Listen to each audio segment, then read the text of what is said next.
자, 5월 우리가 첫 주일입니다. 5월 가정의 달이죠. 네, 여러분 가정마다 다 주 예수를 믿어서 다 구원받고 하나님의 은총과 복이 가득한 가정들 되시기를 예수님으로 축복합니다. 여러분들의 가정에 어렵고 힘든 일 하나님이 도와주셔서 신속히 다 해결되어지고 승리하는 5월 되기를 여러분 축복합니다. 우리 사람에게는 오감이 있잖아요. 오감이란 우리가 이 세상에서 우리가 정보를 받아들이는 통보를 말합니다. 시각이 있고 청각이 있고 후각이 있고 또 미각과 촉각이 있지요. 이 5가지 정보 통로를 가운데 4개가 얼굴에 있어요. 얼굴에 있는 4개의 감각 가운데 둘은 닫을 수 있고 둘은 닫을 수가 없어요. 이것은 눈과 입은 닫고 있으라는 뜻이고 귀와 코는 닫지 말고 항상 열어놓으라는 뜻입니다. 여러분 귀가 닫힙니까? 안 닫힙니다. 코가 닫히면 어떤 일이 생깁니까? 그렇죠. 그래서 이 귀는 늘 열려있게 만들어져 있습니다. 귀는 닫지 말라는 뜻이에요. 그리고 귀는 닫지 말고 때로 눈은 닫아야 돼요. 눈이 안 닫히면 밤에 잠 못 잡니다. 그렇죠. 그리고 귀는 닫지 말고 때로 우리 입을 닫아야 돼. 늘 입 벌리고 말이 해픈 사람은 화를 부릅니다. 우리가 이제 열린 귀가 복되다는 것을 우리가 알아야 하거든요. 하나님의 말씀은 창조의 도구죠. 말씀이 육신이 되어 예수 그리스도는 이 땅에 오셨습니다. 그 예수님은 요한복음 1장에 뭐라고 그랬어요? 세상 만물이 다 그분의 말씀으로 창조되었다고 하죠. 예수님은 창조하신 하나님입니다. 그래서 예수 그리스도께서 세상에 계실 때 모든 피조물들이 말씀으로 세상을 창조하신 창조자의 말을 들었습니다. 예수님 말씀을 듣고 바람과 바다가 잔잔하게 되었죠. 바람과 바다가 창조자이신 예수님 말씀을 알아들었다는 뜻입니다. 그런데 유독 하나님의 피조물 가운데 인간만 하나님의 말씀을 잘 안 듣고 삽니다. 성경에는요, 이스라엘아 들으라, 귀 있는 자는 들으라, 귀 있는 자는 성령의 교회들에게 하시는 말씀을 들으라, 이렇게 들으라고 권면하는 말씀이 참 많아요. 왜 이렇게 들으라고 외치십니까? 귀를 주셨는데 그 귀로 안 들으니까 들으라고 하는 말씀입니다. 귀는 열려있게 만들어 주셨는데 귀를 막고 사니까 하나님이 성경에 거듭거듭 들으라고 말씀하시죠. 사도행전 7장 57절 이하에 보면 그들이 큰 소리를 지르며 귀를 막고 일제히 그에게 달려들어 성 밖으로 내치고 돌로 칠세, 이렇게 말합니다. 이거는 이제 스데반 집사가 예수님을 증거하니까 마음에 그 예수님 믿기를 싫어하는 유대인들이 아주 그냥 귀를 막고 그냥 막 일심으로 소리를 지르며 달려들어서 스데반 집사를 돌로 쳐 죽였습니다.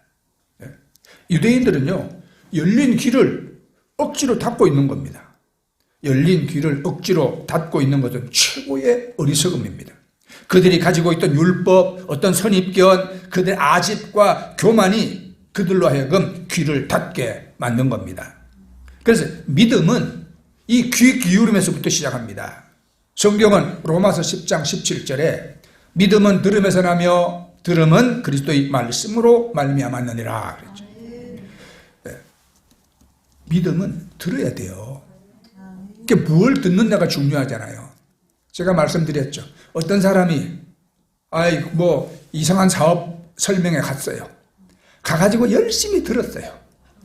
이거에 투자하면요 한 달에 이익이 얼마나 나오고 배당을 얼마나 주고요. 막 열심히 들었어요. 듣다 보니까 믿음이 생겼어. 그래서 퇴직금 받은 거 집 팔아서 다 투자했어요. 결국은 다 날렸어요. 그렇죠? 옆에서 그런 거 조심해야 돼요. 배당 많이 주고 이자 많이 준다는 거 다 사기일 수 있어요. 조심해야 돼요. 그런데도 이미 그 사람은 그 말을 듣고 믿음이 생겨버렸기 때문에 다른 말을 잘 안 들어요. 이렇듯이 우리가 무엇을 듣느냐는 굉장히 중요한 거예요. 그렇죠? 그래서 들음은 그리스도의 말씀으로 인한다. 그리스도의 말씀을 들으면 우리 마음에 구원의 믿음이 생겨. 여러분들 귀는 항상 열려있는 귀고 쓰잘데기 없는 거 듣지 마시고 하나님 말씀을 잘 듣는 귀가 되시기를 예수 이름으로 축복합니다. 자, 그 믿음은 우리 구원의 기초가 되지 않습니까? 요한복음 5장 24절에 내 말을 듣고 또 나 보내신 이를 믿는 자는 영생을 얻었고 말씀하죠. 예수님께서 산에 오르셔서 그 모습이 그냥 해보다도 빛나게 변화되셨을 때에 하늘에서 뭐라고 말씀했습니까? 너희는 그의 말을 들으라 그랬잖아요. 자, 그래서 들을 귀 있는 자는 지혜가 있는 자다. 듣는 자는 복되다. 듣는 것이 수양의 기름보다 낫다. 듣는 자는 깨달은 자다. 성경은 여러분 수없이 이렇게 말씀하고 있어요. 듣는 것이 그만큼 중요하다는 사실을 말해주고 있죠. 자, 오늘 이제 성경 본문으로 돌아갑니다. 예레미야는요, 주전 7세기 예루살렘의 함락을 보았어요. 그리고는 애굽으로 끌려간 선지자입니다. 예루살렘의 멸망과 이스라엘의 포로와 그 박해 생활을 미리 다 보고 이 포로기를 예언한 선지자예요. 그래서 예레미야는 많이 울었어요. 자기 민족의 그 멸망을 하나님이 다 환상 보여서 다 보게 했거든요. 그래서 많이 울었어요. 회개를 수없이 촉구했어요. 그런데도 이 민족이 귀가 닫혀서 들을 줄을 몰라요. 그래서 평생 울었어요. 눈물을 선지자 예레미야라고 하지 않습니까? 그 이스라엘이 당할 고난과 파괴, 포로에 대한 예언을 말하고 회개를 촉구하는 그 말을 오늘 우리 모두가 다 귀 기울여 들어야 돼요. 이 시대 우리에 대한 경고의 말씀으로 듣고 여러분 주님께로 돌아서는 우리와 우리나라가 되기를 간절히 바랍니다. 자, 첫째, 다윗 왕가에 대한 징벌을 들으라고 합니다. 오늘 우리가 읽은 28절 말씀 보세요. 이 사람 고니야는 천하고 깨진 그릇이냐, 좋아하지 아니하는 그릇이냐, 어찌하여 그와 그의 자손이 쫓겨나서 알지 못하는 땅에 들어갔는고. 그렇게 말하죠. 그 앞에 있는 24절에는 여호야김의 아들 고니야 이렇게 기록되어 있습니다. 네. 이 고니야는 제주도 고씨가 아니고 여호야김의 아들, 본명은 여호야긴이에요. 이거를 줄여서 고니야라고 부릅니다. 자, 이 사람은 왕이 되어서 통치한 지 딱 석 달 만에 그 어머니 왕비들, 고관들과 함께 바벨론의 포로가 되는 비극의 왕입니다. 열왕기하 24장 9절에 보면 여호야긴이 그 아버지의 모든 행위를 따라서 여호와께서 보시기에 악을 행하였더라 합니다. 아버지의 대를 이어서 악을 행한 결과는 나이 18살에 바벨론의 포로가 되어서 37년 동안 바벨론 감옥에서 죄수로 지낸 아주 불행한 왕 아닌 왕이었어요. 성경은 그 삶을 뭐라고 말합니까? 천하고 깨진 그릇이었다. 이렇게 말씀합니다. 악을 행한 대가가 얼마나 큰가를 말해주고 있죠. 이스라엘을 대표하는 왕으로 악을 행한 죄의 값은 본인이 천하고 깨진 그릇일 뿐만 아니라 그 나라가 고통을 당했습니다. 바벨론의 포로가 되는 국가적인 수모를 당했습니다. 나아가서 다윗 왕가의 파멸을 가지고 왔고 유다 민족의 멸망까지 초래하게 되었습니다. 이스라엘이 남북으로 분단될 때에 북이스라엘이 10지파였고 남유다는 2지파였죠. 그런데 북이스라엘은 아수르의 침공으로 주전 722년에 멸망을 당했습니다. 남유다는요, 여호야긴 이후에 시드기야 왕을 끝으로 이제 왕조가 끝나고 바벨론에 의해서 주전 586년에 멸망을 했습니다. 그러니까 이스라엘 10지파는 모든 면에서 유다보다 강했지만 136년이나 먼저 멸망을 했어요. 북이스라엘 왕이 전부 19명이었거든요. 19명의 왕 모두가 다 악한 왕이었습니다. 남유다는 왕이 20명이었어요.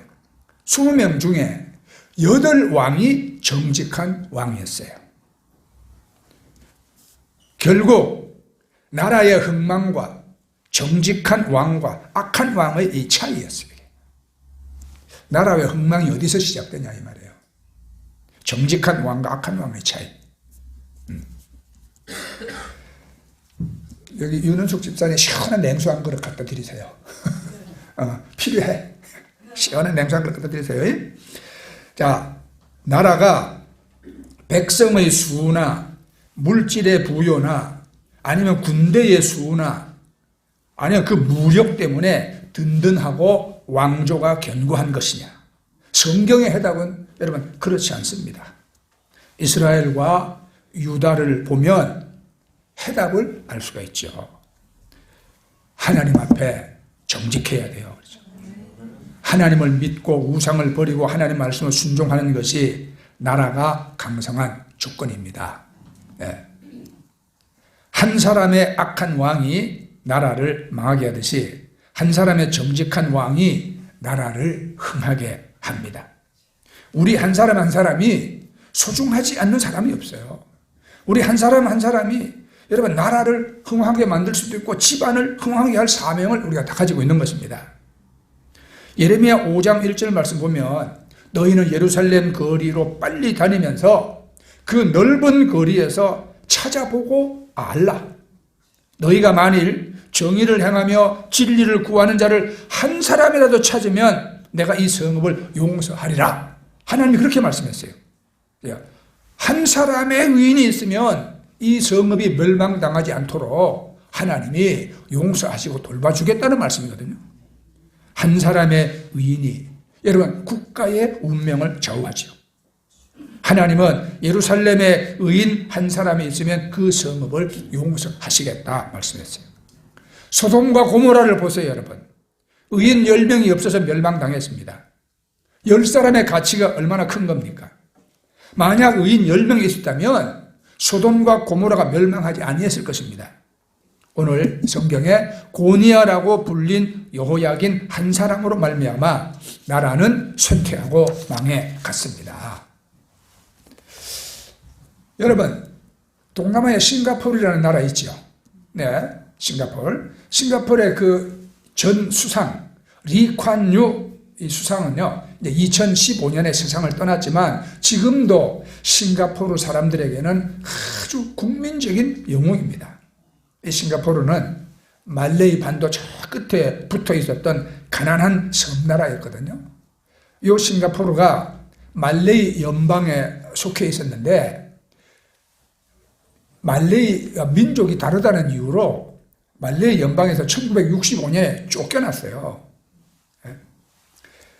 그때 이 나라의 미래는 끝난 듯 했어요. 변변한 자원도 없었고 식량과 물도 부족해서 말레이시아에 의지를 해야 살 수 있었어요. 그런 나라를 청년 리콴유가 떠맡았습니다. 1959년에 나이 36살에 수상으로 집권을 해서 31년간 통치를 했는데 물고기 잡이로 살던 나라, 1인당 국민소득 겨우 $400 하던 나라를 12,700달러까지 끌어올렸어요. 그리고 그 리콴유는 과감하게 영어를 공용어로 채택했습니다. 지금 싱가포르가 인류 국가가 될 수 있는 가장 중요한 요인을 이 사람이 만들었죠. 자, 그리고는 장남 리센룽이 총리를 이어받았어요. 네. 북한만 아들이 이어받는 게 아니에요. 그런데 너무나 대조적이에요.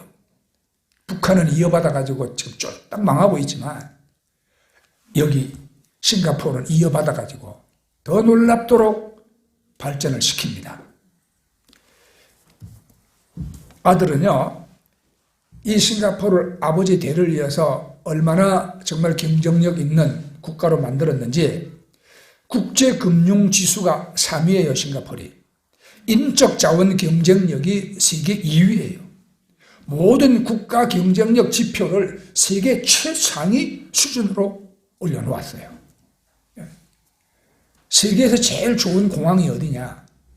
싱가포르 창의 공항이었어요. 근데 우리나라 인천공항이 도전해가지고 한때 이겨먹었어. 예. 요즘 타이틀 다시 뺏겼어, 또. 싱가포르한테. 자, 그렇게 국가 경쟁력 지표를 세계 최상위로 올려놓았고, 법인세를 줄이고, 상속세를 없애서 사업하기 좋은 나라로 만들었더니, 그 결과 세계적인 기업들이 막 싱가포르로 몰려들었습니다. 2022년에 1인당 GDP가 8만 달러를 돌파했어요. 8만 달러. 우리는 4만 불도 지금 못하고 있는데 거기는 8만 불 돌파했어요. 아버지 때보다 6배 넘게 잘 사는 나라를 만들었어요. 근데 여러분, 북한에 김정은이 물려받아가지고 지금 어떻게 만들고 있습니까? 더 고난이 많고 더 굶주리고 그런 나라로 지금 망해가고 있죠. 그 차이가 어디에 있냐를 우리가 한번 생각해 봐야 돼요. 그러니까 여러분, 한 사람의 영향력이 얼마나 크냐. 우리가 2002년 월드컵 때 히딩크 한 사람의 리더십이 얼마나 큰 역할을 했는지 우리 모두가 다 아실 것입니다. 최근에 우리 심태용 감독이 인도네시아 축구 감독을 맡았잖아요. 인도네시아 축구 수준을 발전시키고 국제대회에서 좋은 성적을 거두어가지고 지금 인도네시아 영웅이 또 돼버렸습니다. 박항서 감독은 베트남 영웅이 됐었고, 한 사람의 탁월한 리더십으로 나라도 잘 되고 축구도 잘 될 수 있는 거예요.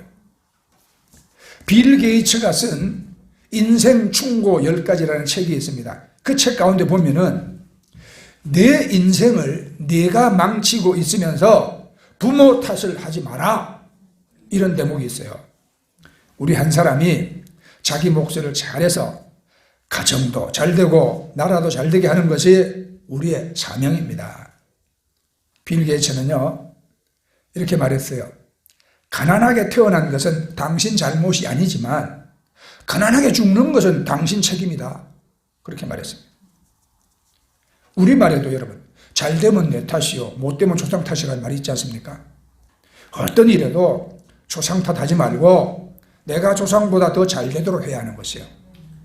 내가 우리 가문을 일으켜야 합니다. 내가 깨진 그릇, 천한 그릇이 되지 말아야 하는 겁니다.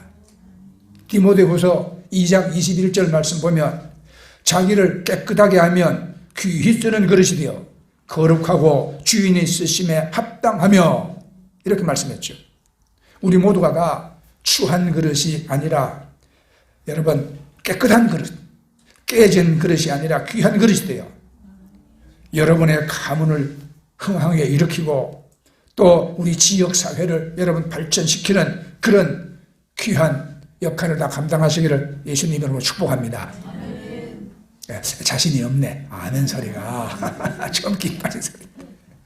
예, 여러분, 믿음은 바랄 수 없는 중에 바라는 게 믿음이에요. 네, 여러분 그렇게 되기를 축복합니다. 아, 이제 좀 커졌다. 자, 둘째, 하나님을 떠난 자손은 왕위에 앉지 못함을 들으라고 합니다. 자, 30절 말씀에 여호와께서 이같이 말씀하시니라. 너희는 이 사람이 자식이 없겠고 그의 평생 동안 형통하지 못할 자라 기록하라. 아니, 큰일 났어요. 평생 애쓰고 살아 형통하지 못하면 어떻게 됩니까? 왜 그러냐? 자, 이는 그의 자손 중 형통하여 다윗의 왕위에 앉아 유다를 다스릴 사람이 다시는 없을 것임이라 하시니라. 자기만 안 되는 게 아니라 자식도 안 된대. 왜? 마음이 하나님께로부터 떠난 왕 한 사람 때문에 하나님의 세우신 다윗 왕조가 쇠퇴하기 시작했습니다. 여호야긴은 바벨론의 포로가 될 때에 그와 함께 포로로 잡혀간 7명의 자녀가 있었습니다. 역대상 3장 7절 이하로 보면은 사로잡힌 아들들이 나와요. 사로잡혀간 여호냐의 아들들은 이렇게 말하면서 아들들의 이름이 쫙 거명되어 있습니다. 아들들은 분명히 있었지만 그 자손들 중에 왕위 계승자가 없다 이 말입니다.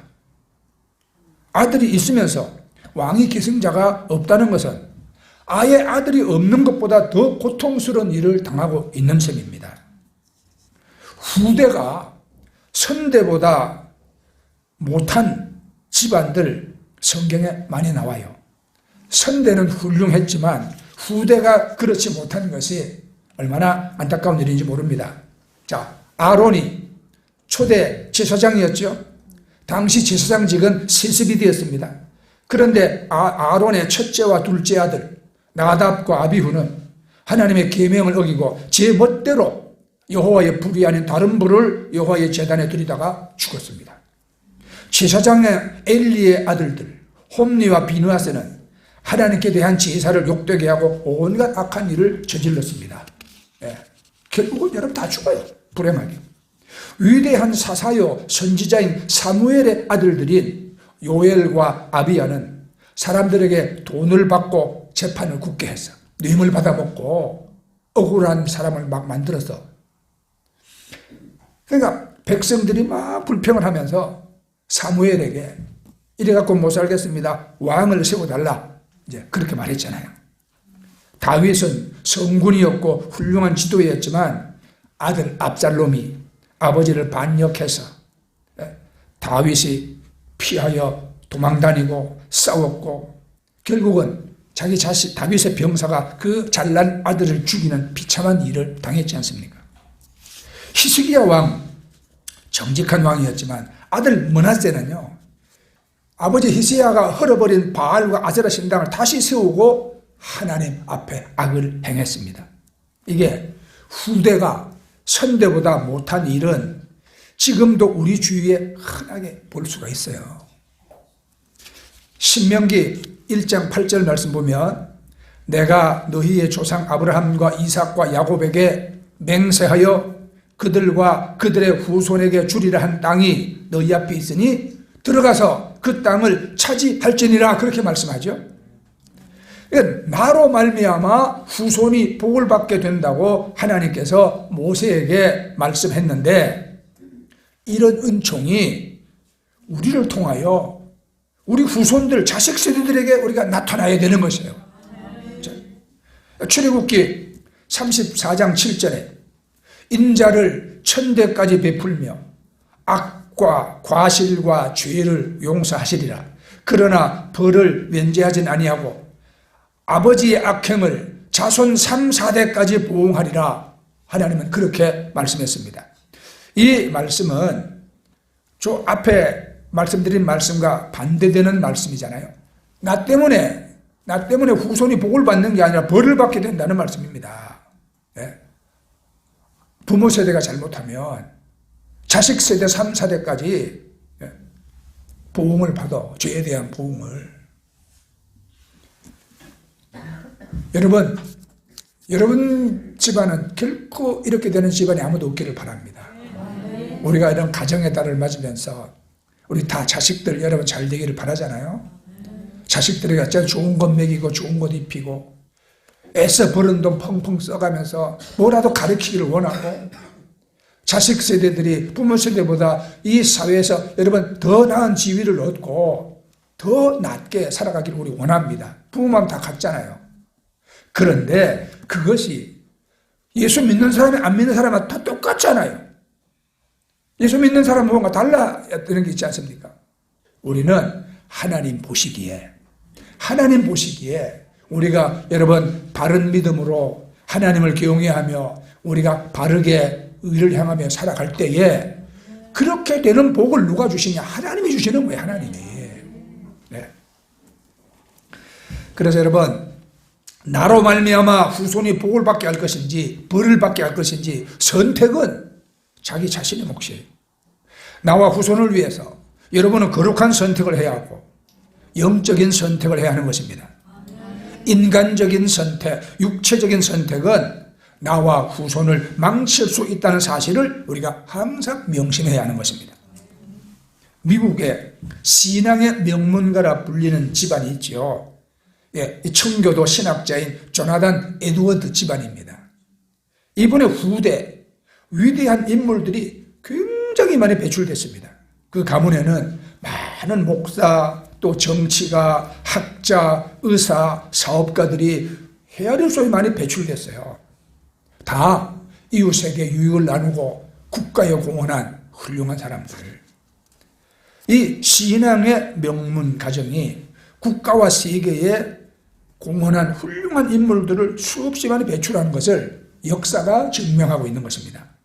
자, 이사야 44장 3절 말씀에 나의 영을 네 자손에게, 나의 복을 내 후손에게 부어주리니, 그렇게 말씀합니다. 하나님은 야곱, 즉 이스라엘에게 그 자손 후손에게 복을 부어주시겠다고 말씀하십니다. 야곱으로 말미암아 그 후손들이 복을 받게 된 것을 우리가 여러분 딱 주시해야 되죠. 근데 하나님이 이렇게 말씀하셨지만 내 불신앙과 나의 교만과 이런 내 잘못으로 내 자녀, 내 후손이 복을 받지 못한다면 불행한 일인 것이에요.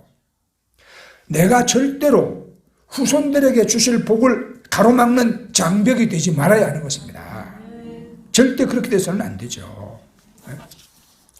어떤 무신론자 아버지가 있었는데 아들이 어느 날부터 교회를 다니더니 이게 그냥 예수쟁이가 돼버렸어. 아버지는 그게 참 못마땅했어요. 그래서 아들을 끝까지 예수 못 믿겠어. 아들이 결국 신앙을 버렸습니다. 네, 어느 날 아들이 사고로 죽어가고 있을 때 아버지가 여러분 그 병상 옆에서 아들아 꼭 붙잡아라, 아들아 꼭 붙잡아라. 아니요, 생명을 꼭 붙잡란 말이에요. 죽지 말고 어쩌든지 네 생명을 꼭 붙잡아라. 그때 아들이 하는 말이 아버지가 다 버리라고 해서 붙잡을 게 하나도 없어요. 그리고 여러분 아버지보다 일찍 갔답니다. 우리 부모는요, 자녀들이 영원히 붙잡을 것을 줘야 돼요. 돈 영원히 붙잡을 게 됩니까? 아이고, 부모 세대 여러분 애타게 벌어놓은 거 자녀 세대 몇 년 남아서 다 날려버리는 자녀들 세상에 얼마나 많아요. 돈 붙잡을 게 못 됩니다. 네? 많이 가르쳐도 제대로 여러분 가르친 값을 못하고 사는 인생이 얼마나 많은지 몰라요. 그런 거 다 중요하지만 우리 무엇보다도 여러분 자녀 세대에 여러분 우리의 생사화복 흥망성쇠를 다 주관하시는 이 하나님을 꼭 붙잡을 수 있는 그런 믿음을 우리가 남겨줘야죠. 그런 믿음. 우리 자녀 후손들이 꼭 붙잡고 살 믿음을 우리가 심어줘야 하는 것입니다. 네. 다윗의 삶은 참 고통이 많았잖아요. 쫓겨다니기도 했고 전쟁도 많이 했죠. 그러나 그는 자기 자신의 잘못을 돌이키고, 이 사람의 열이면 열 다 잘했다는 이야기가 아니에요. 잘못했을 때 다윗은 빨리 회개하고 돌이켜요. 이걸 우리가 배워요. 그리고는요, 쉴 새 없이 큰일이든 작은 일은 하나님께 물어봐.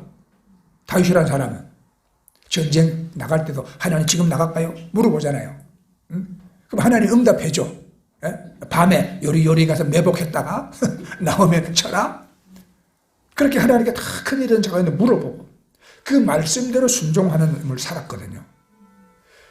그렇기 때문에 40년간 왕위에 있으면서 아주 추앙받는 성군이라는 칭찬을 들었고, 지금도 이스라엘을 대표하는 여러분 왕이 됐잖아요.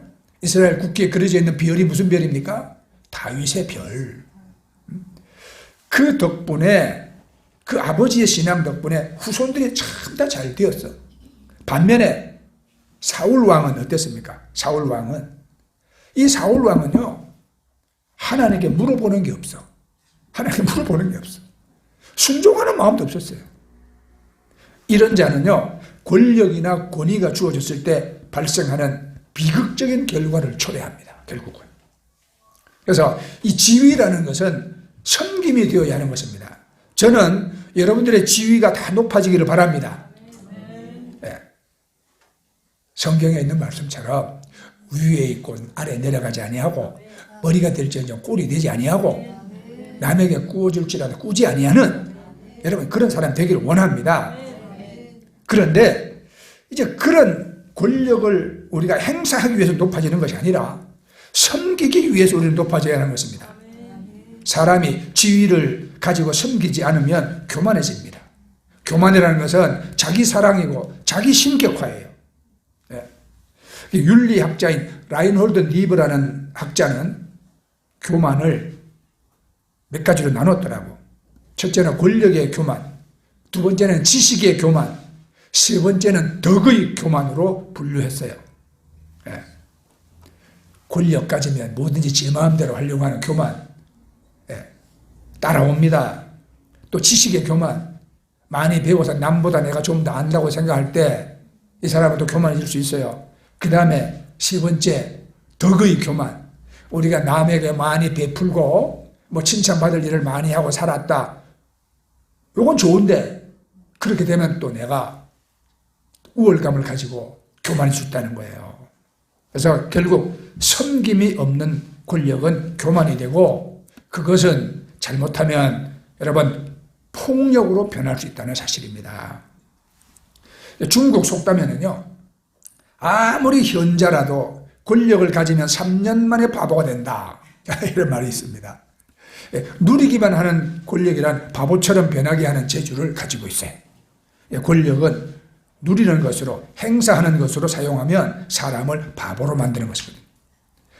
감사를 자랑거리로 하면서요, 섬김을 지배의 수단으로 사용하는 자는 하나님이 주신 자리를 지키지 못합니다. 이런 사람은 하나님이 여지없이 그걸 패하게 하세요. 이런 자에게 주신 자리, 이런 자에게 주신 권력을 하나님은 빼앗아서 감사하며 바르게 사용할 줄 아는 자에게 주시는 것입니다.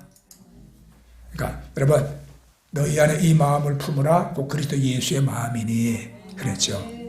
우리가 그렇게 여러분들 마음에 여러분 성령으로 충만히 임재하시고 여러분들 예수의 마음을 품고 예수님 닮아 살아갈 때에 하나님은 여러분들 영혼도 잘 되게 하시고 범사도 형통하게 해주시고 영육간에 강건한 복도 내려주시고 내 당대로 끝나는 게 아니라 그것이 여러분 자손 대대까지 하나님의 은혜와 복을 누리게 하시는 것입니다. 아멘? 네. 그래요. 이제 끝나요. 옛날에 여러분 우리 녹그릇 쓸 때 이게 녹그릇에 자꾸 밥다만 먹고 국다만 먹고 뭐 설거지 하다 보면 그것도 물때가 끼잖아요. 그죠? 색깔이 너무 칙칙해지잖아. 그러면 우리 옛날 할머니 어머니들은 어떻게 했습니까? 집수세미 만들어가지고 연탄재 같은 거 묻혀가지고 샥샥 돌려 닦았죠. 그러면 반짝반짝해지잖아요. 금그릇처럼 되잖아요. 반짝반짝. 근데 그 희한하게 거기에 재를 묻혀갖고 닦거든요. 여러분, 재가 뭡니까? 우리 성경에 보면 하나님께 회개할 때 재를 뒤집어 쓰고 기도했어요. 재는 회개의 도구입니다.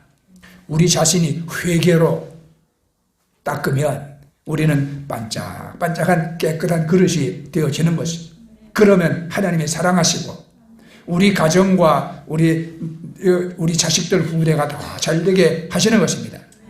우리가 결코 천하고 깨진 그릇이 되면 절대 안 되는 겁니다, 여러분. 우리가 그런 천한 그릇, 아무것도 담을 수 없는 깨진 그릇이 되고 나면 우리 후대가 망하기 때문이에요. 다윗 왕조의 멸망을 눈앞에 두고 하신 하나님의 경고의 말씀을 우리가 이제 귀담아서 딱 듣고, 우리가 여기서 주저앉는 나의 집안이 아니라 하나님의 손길 아래서 우리가 더욱 복을 받고 더욱 강하고 그리고 더 사랑받는 여러분 그러한 가문이 다 되시기를 우리 5월 가정의 달 첫 주일을 맞아서 여러분들을 축복합니다. 아멘. 네, 우리 찬양하고 이제 기도하도록 하겠습니다. 자, 우리 찬송